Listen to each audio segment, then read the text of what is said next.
Καλώς ήρθατε στο Tony Tech Tips. Σήμερα έχουμε έναν μικρό ελεγκτή, μια πλακέτα προγραμματιζόμενη, η ESP32, όπως το δείτε εδώ πέρα.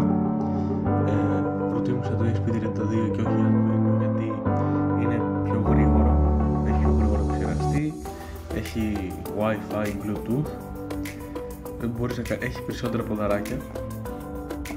Μόλις θα το ανοίξουμε. Πάμε να κάνουμε ένα unboxing.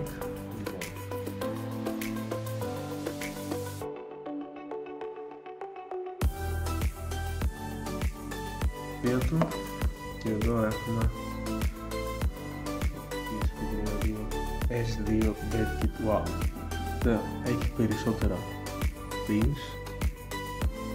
Το Arduino έχει πάρα πολύ λιγότερα και το τσιπάκι του είναι πολύ πιο γρήγορο. Προτίμησα αυτό. Έχω εδώ και ένα breadboard για δοκιμές, όπως θα δείτε. Τα έχω δείξει και σε short, να σας δείξω και τα υπόλοιπα για να κάνουμε κάποιες δοκιμές. Ένα μπαζεράκι και καλώδια εδώ. Και έχουμε και τις αντιστάσεις. Έχουμε αντιστάσεις εδώ πέρα πάρα πολλές. Αλλά αυτό ήθελα να σας το δείξω, έτσι, ένα μικρό. Ίσως βγάλω κάποιο βίντεο με κάποιο προτζεκτάκι έτσι απλό, να αναβοσβήνουν λαμπάκια, κάτι τέτοιο. Ίσως βγάλω κάποιο βίντεο και να σας πω τη γνώμη μου.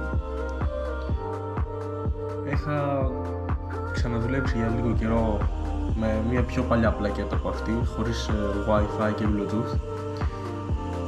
Θα το δούμε. Θα το δούμε και θα σας πω τη γνώμη μου, είτε σε short είτε εδώ στο YouTube σε βίντεο. Αυτά.